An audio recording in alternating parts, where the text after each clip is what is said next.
African World Cup qualification, the indomitable Lions of Cameroon find themselves in a very tight position right here where it's going to be so difficult for them to go to the World Cup. And in this video, we're actually going to be looking into the problems of the Cameroon national team. We've got three players right here that are the worst players right now playing in the Cameroon national team, but they think that these are their best players, but they are absolutely one of the worst players they've got in the pitch. And we're going to look down into them. And the first worst player in the Cameroon national team, whether they're going to agree with me or not, but this is Zambo Anguissa. Currently one of the worst Cameroonian player right here. I think for so many Cameroonian football lovers, they're gonna think it's a joke, but if you look at what he's playing in Cameroon, it's absolutely not what he plays here in Napoli. So from Zambo Anguissa is one of the best midfielder in the Serie A, playing for Napoli. But if you watch the way he plays in the Napoli, when he comes back home, he doesn't give that best, that the performance he gives to the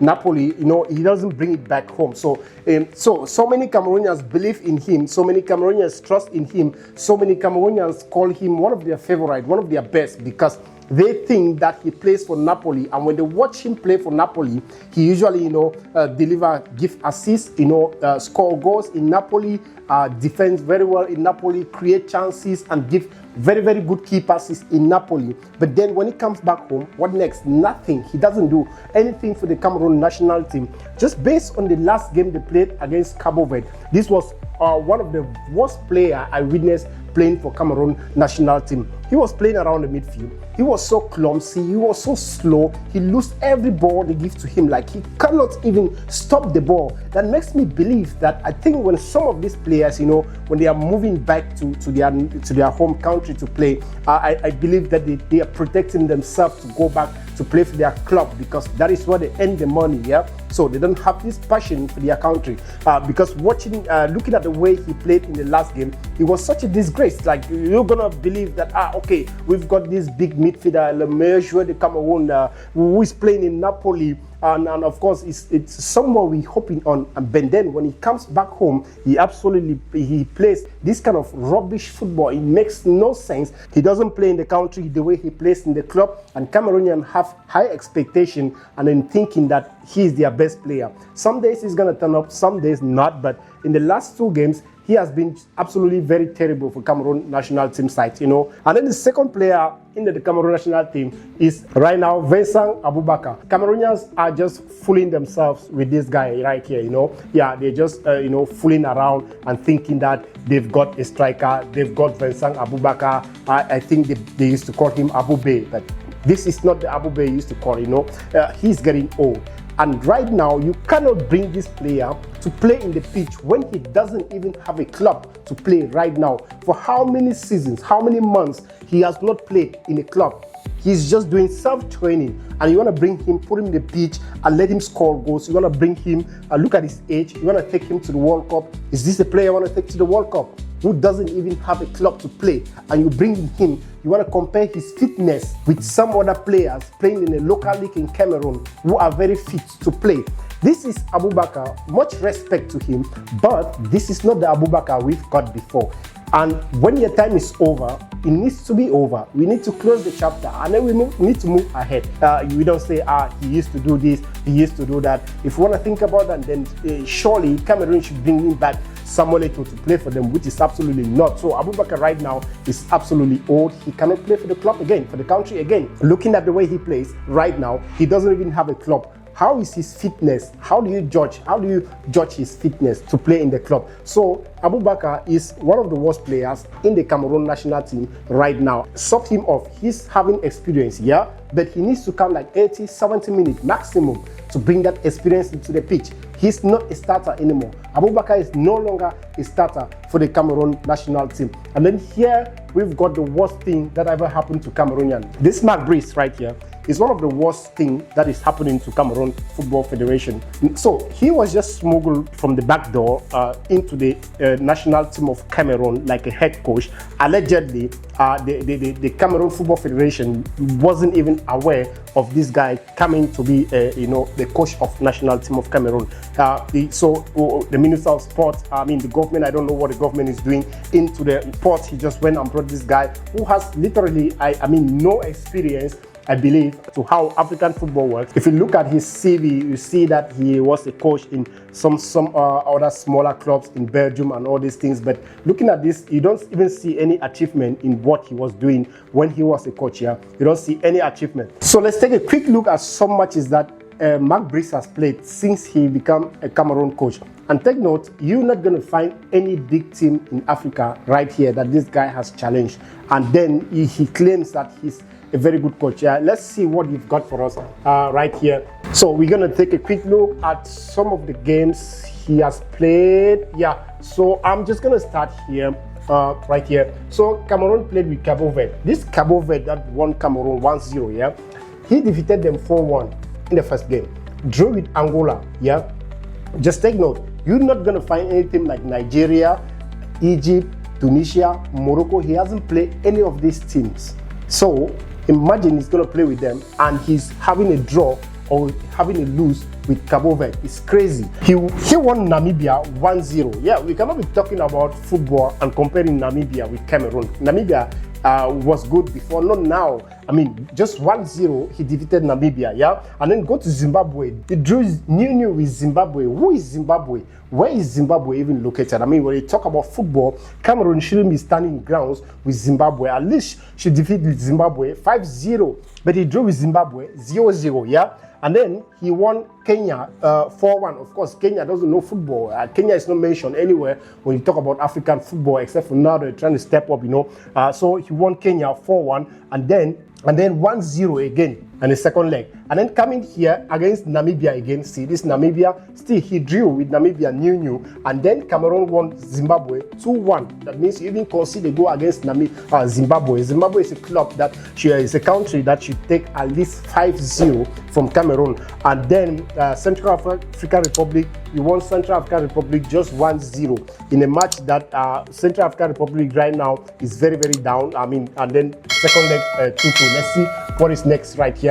Eswatini, new. Eswatini is a country that the players of the national teams are teachers and police officers, you know, and military men that they have their jobs they're doing, but they're just giving up voluntarily to go and play for the national team. That means they do not even have professional footballers. Maximum should be 6, and then some other teachers and policemen are just coming to make the club, you know. So they're not even interested in this Eswatini, but they drew with Marc Brys 0-0. And then Cameroon later defeated Libya 3-1. Libya right now is very sick. It should be 5-1. And then Cameroon won Uganda. Uganda doesn't know football. Uganda has never been mentioned anywhere we talk about African football. 3-0. That is good. Now, Equatorial Guinea 1-1. Cameroon won Eswatini 3-0. For me, it's very less. Yeah. And then Cabo Verde, he lost to Cabo Verde 1-0. This is a crazy thing. Now, if you take a look at all these things from the last time he joined, did you hear Nigeria? No. He didn't play against Nigeria. He didn't play against Benin Republic. He didn't play against Morocco, Egypt, Ghana, Tunisia. So where are we going with Marc Brys? Where is Marc Brys taking Cameroon to? Because some people might be excited that Marc Brys is coaching actually very well until the day when you're going to face Nigeria, when you're going to face Egypt, when you're going to face Tunisia, Morocco, and all these Algerians. That is the game that, I mean, when we talk about African football, Cameroon is on top of everyone. When we talk about African football, all these countries right here, yeah? But Cameroon hasn't played against any of them, but right now they're struggling to go to the World Cup, which is absolutely very bad. One thing also that pisses me off was the reaction he gave when they talked about Hugo Ekitike. This guy here, Hugo Ekitike, Liverpool striker, he just left and came to Liverpool, one of the strongest league in the world, the Premier League, yeah? And he's doing very well, absolutely very well. And he's been called up in the national team. Now, they asked Marc Brys, what about Hugo Ekitike? Are you not going to bring him? Listen to what he said. I didn't contact him. He put all his money into trying to play with France, but he didn't succeed. And now, we Cameroon are the second choice. I don't need to be second choice, said Marc Brys. Yeah, that is what he said. He said Hugo Ekitike is trying to put all his money to play for the France team, and now he's taking Cameroon like a second choice.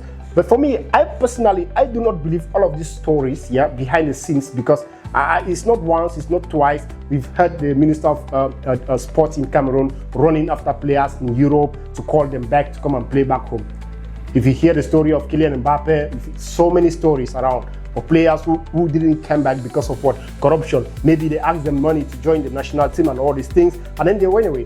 Now, he's saying he's putting his money to play for France team. And then he went ahead to say, he added, he doesn't deserve to come here. Listen to the word. He doesn't deserve to come here. Why? He doesn't deserve to come here. This is one of the best strikers in the Premier League right now. And then he said, we have good players who play with their heart. I don't need a star. You have good players that plays with their heart. You do not need a star. Where are the players? How many strikers you've got? Are you hoping on Vincent Aboubakar to qualify you and take you to America and play and score goals against Japan and score goals against Costa Rica and score goals against Argentina and score goals against France, Netherlands, Denmark? Are you hoping on Aboubakar to take you to America to do this old Aboubakar? And then you're telling me Hugo Giteke is a star, but you don't want him. It doesn't even make sense. He hasn't even at all played any strong game in Africa, yeah? He hasn't even defeated Egypt to prove his point. He hasn't even defeated Nigeria to prove a point. He's just playing against smaller countries in Africa, Kenya, Namibia, Zimbabwe, no names, and he's making noise online. This is absolutely crazy. Cameroon is sick. So just imagine, this is the 1, 2, 3, 4, 5, 6, 7 players, yeah? Just these 7 players can actually form ideas to bring few amateur players to win anything in Africa. You take a look at here, Tolo. You take a look at here, one of the best goalkeepers in Africa, André Onana. And then you have one of the most experienced African nations player, Vincent Aboubakar. And then one of the best players as well, best forward in the Premier League right now, last season and right now, Bryan Mbeumo. And then right here, we've got best midfielder in the Premier League, Carlos Baleba. I talk about Zambo Anguissa, one of the best as well in Napoli in Serie A. And then talk about Basongo. And you have this team, and none of them is injured. And none of them is injured. And you're struggling to qualify for the World Cup. Is this not crazy? Is this not crazy?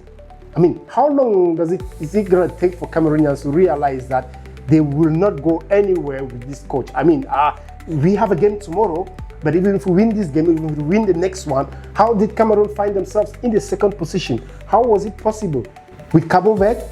With Zimbabwe? Anyways, we are SD Game Talks. We bring to you every football you want to watch, and we're going to be analyzing other countries as well. We're going to be seeing what Nigeria has, what opportunities or what chances they've got to qualify, and any other country as well. And we're not talking only about Africa. We're going to be talking about the Europe as well, Premier League, La Liga. We cover all the sports around the world. Stay tuned, subscribe to our channel. See you on our next video.